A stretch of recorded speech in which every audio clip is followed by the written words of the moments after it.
Let's put that question to our guests who are joining us this evening. I'm going to thank all of them for being here with us. Thank you, first of all, to Tehseen Poonawala for joining us in the studio. Ali Daruwala, spokesperson of the BJP. Good evening. Good to have you.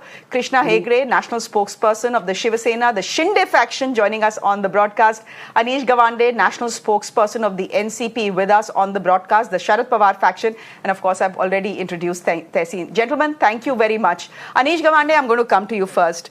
Please tell me why you are saying that this entire conversation around Aurangzeb is a bid to deflect from the real issues at hand in Maharashtra. I mean, Aurangzeb has been part of Maharashtra's history for the longest time now.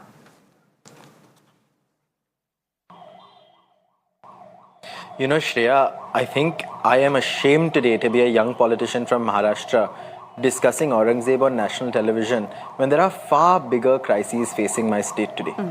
Now, this government has been in power for 10 years, but only today have they woken up to realize that Aurangzeb's grave is a problem.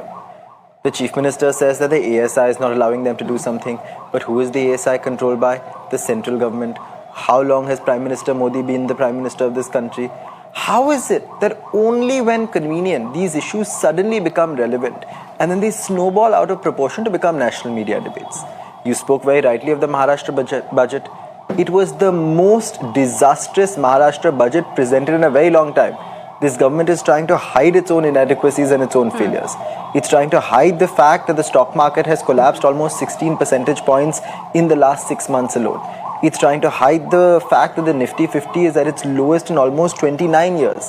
It's trying to hide the fact that the economy is struggling and that Trump's tariffs are going to possibly have a 5 to 10 basis point impact on the GDP.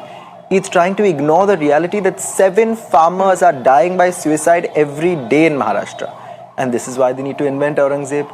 Every time they have a challenge, they will try to invoke Hindu-Muslim sort of questions. And I want to ask one very simple question.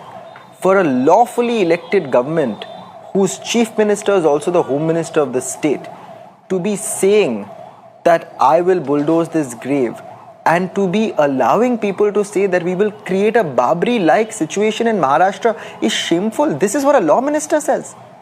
I had great expectations from Devendra Fadnavis ji, but this is not the quality of political discourse one ever expected in Maharashtra.